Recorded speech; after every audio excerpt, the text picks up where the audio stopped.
हमीरपुर सहित नालागढ़ और देरा में विधानसभा उपचुनावों की अधिसूचना जारी होते ही सभी राजनीतिक दल सक्रिय हो गए हैं। इन राजनीतिक दलों के नेता अपने अपने तरीके से टिकटों के लिए लॉबिंग करने में जुट गए हैं। हमीरपुर विधानसभा क्षेत्र से आजाद प्रत्याशी रहे आशीष शर्मा के त्यागपत्र देने के बाद हमीरपुर विधानसभा क्षेत्र में भी अब चुनाव होने जा रहे हैं।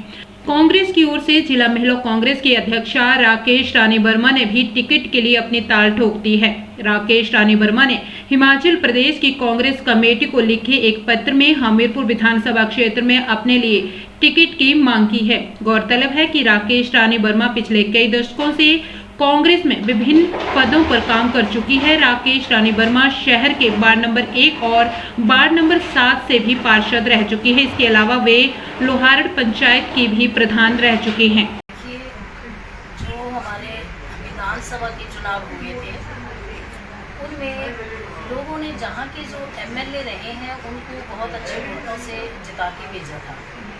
ये हमारा दुर्भाग्य है कि 1 साल के बाद दोबारा चुनाव आ गए हैं तो उनको कहीं जाने की ज़रूरत नहीं थी। जहाँ के विधायक जो है वो इंडिपेंडेंट थे, उनको वो किसी को भी समर्थन दे सकते थे, भले वो कांग्रेस की सरकार को दें भले वो बीजेपी को समर्थन दें। इंडिपेंडेंट मतलब वो आज़ाद थे।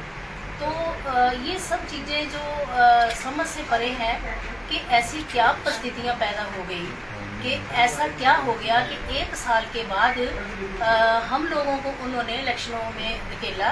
ये समझ से परे है। हर कोई हैरान है कि 1 साल के बाद आपने देखा होगा यहाँ की सरकार बनने के बाद जब सीएम साहब सुखविंदर सुक्खू जी बने हैं तो उन्होंने बहुत सारे शिलान्यास किए।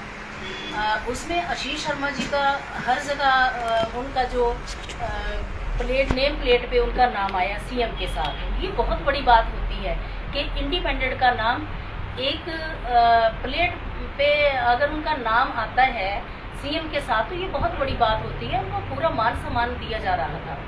लेकिन जब लोकसभा के इलेक्शन हुए एक ड्रामे के तौर पे जब उन्होंने वोट डाला, वो वोट डाल सकते हैं, किसी को भी डाल सकते हैं, लेकिन समझ से परे है कि सीआरपी ने उनको घेरे में क्यों लिया और हरियाणा की पुलिस उनको क्यों लेके गई, हेलीकॉप्टर कैसे तैयार था, ये जैसे फिल्मों में होता वो फिल्मी ड्रामा था। ये सबसे परे है।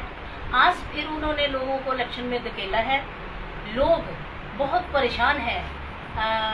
आज हर बच्चा बोल रहा है कि अगर दोबारा इलेक्शन हो गए ये बहुत एक समय है उनको सबक सिखाने का।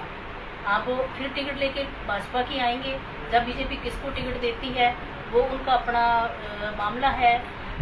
लेकिन अगर आशीष जी टिकट लेके भाजपा से आते हैं तो लोग ज़रूर पूछेंगे कि ये क्या ऐसी परिस्थितियाँ पैदा होगी कि आपको 1 साल के बाद इलेक्शन में आना पड़ा। क्यों आपने ऐसा किया, क्यों आपने अपनी विधायकी को बेचा। हर किसी की ज़ुबान पे है कि उन्होंने अपनी विधायकी का सौदा किया, क्योंकि हेलीकॉप्टर में ऐसे हर कोई नहीं चला जाता। दुनिया बैठी है।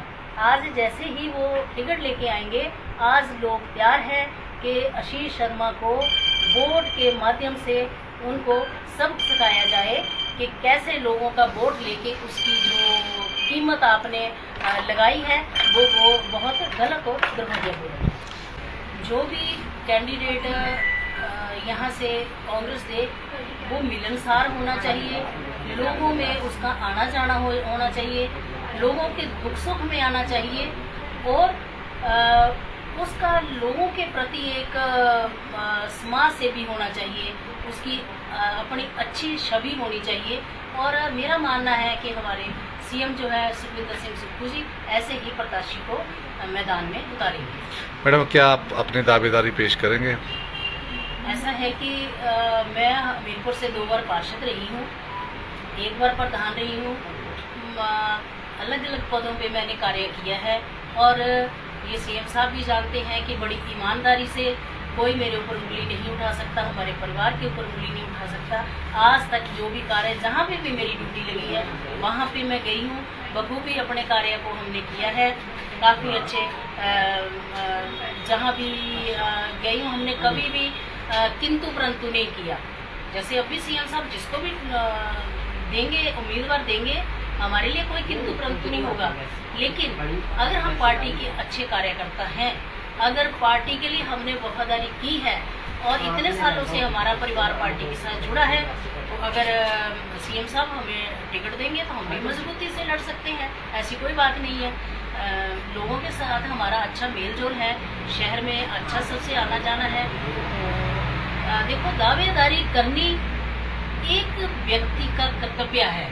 एक पार्टी के साथ जो जुड़ा है, निष्ठावान होकर उसने कार्य किया है, उसका कर्तव्य बनता है कि वो अपनी दावेदारी ठोके। तो मैं भी अप्लाई करूंगी। तो अगर सीएम साहब को लगता है कि हमारी दावेदारी ठीक है तो वो हमारे बारे में सोचेंगे, अन्यथा अगर उनको लगेगा कोई दूसरा कैंडिडेट है तो ईमानदारी से हम उनके साथ काम करेंगे। उसमें पहले की तरह कोई भी एक पैसे का कोड नहीं होगा। दिन रात पार्टी के लिए मेहनत करेंगे और यहाँ के प्रत्याशी को जिताने में कोई भी कमी नहीं रखेंगे।